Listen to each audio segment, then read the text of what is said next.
हमें समलंब चतुर्भुज का क्षेत्रफल ज्ञात करना है। यहाँ पर एक समलंब चतुर्भुज दिया है जिसकी समांतर भुजाएं A और B हैं और उसकी ऊंचाई h है। तो कैसे करेंगे समझिए। जैसे जो ये समलंब चतुर्भुज है, अगर हम बात करें तो हमारे पास ऐसा ही ये है, ये एक समलंब चतुर्भुज है। अब हम क्या करें कि जो ये ऊंचाई वाला हिस्सा है, ये वाला, इसको हम काट दें। तो देखिए ये यहाँ से ये इतना काट दिया, कट गया। तो जब कट जाएगा ये वाला हिस्सा तो ये एक आयत बन जाएगा।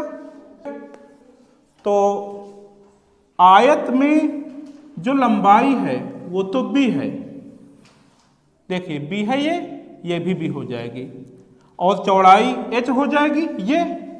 तो इतनी भुजा क्या रह जाएगी, देखिए ये पूरी यहाँ से लेकर यहाँ तक a है। अब उसमें अगर b घट गया तो ये कितनी रह जाएगी, a माइनस b। तो हमको अगर इस समलंब का क्षेत्रफल निकालना है तो हम इस आयत का क्षेत्रफल निकाल लें प्लस इस त्रिभुज का क्षेत्रफल निकाल लें, दोनों को जोड़ देंगे तो हमको समलंब का क्षेत्रफल प्राप्त हो जाएगा।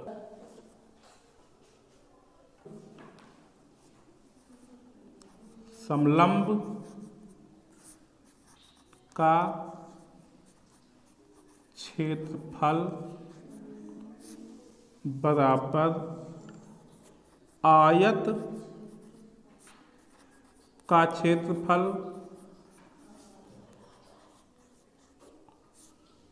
प्लस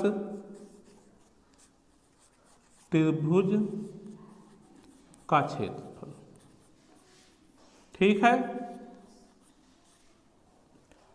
आयत का क्षेत्रफल लंबाई गुणे चौड़ाई होता है, तो देखिए लंबाई तो हो जाएगी इसकी b और चौड़ाई कितनी हो जाएगी h, लंबाई गुणे चौड़ाई प्लस त्रिभुज का क्या होता है, आधार गुणे ऊंचाई बटे 2। तो आधार कितना है a माइनस b, ऊंचाई कितनी है h बटे 2। अब देखिए 2 पूरे में एलसीएम आ जाएगा, तो 2 का यहाँ गुणा होगा तो हो जाएगा 2b गुणे h प्लस यहाँ पे a माइनस b गुणे h पहले से ही है। तो ये हो जाएगा, देखिए h यहाँ भी है, h यहाँ भी है, h कॉमन हो जाएगा तो यहाँ क्या बचेगा 2b plus a minus b, ये बचेगा 2b plus a minus b into h बटे 2। 2b में b घटेगा तो b रह जाएगा, तो ये हो जाएगा a plus b into h बटे 2। यही समलंब का क्षेत्रफल हो जाएगा। ठीक है।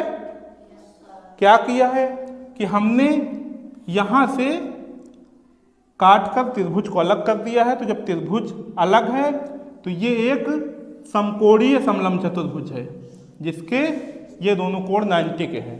तो जब इस तरह से कट कर दिया तो ये एक आयत रह गया, तो क्षेत्रफल निकालेंगे तो इस आयत का क्षेत्रफल प्लस त्रिभुज का क्षेत्रफल हम जोड़ देंगे तो हमको समलंब का क्षेत्रफल आ जाएगा। ये भुजा b है, ये टोटल a थी, तो जब ये b रह जाएगी तो इतनी a माइनस b रह जाएगी। तो जो त्रिभुज का आधार है a माइनस b हो जाएगा और जो इसकी भुजाएं हैं आयत की वो b और h हो जाएंगी। बस हमने इसको ऐसे निकाल के कैलकुलेशन किया है तो हमको समलंब का क्षेत्रफल प्राप्त हो गया।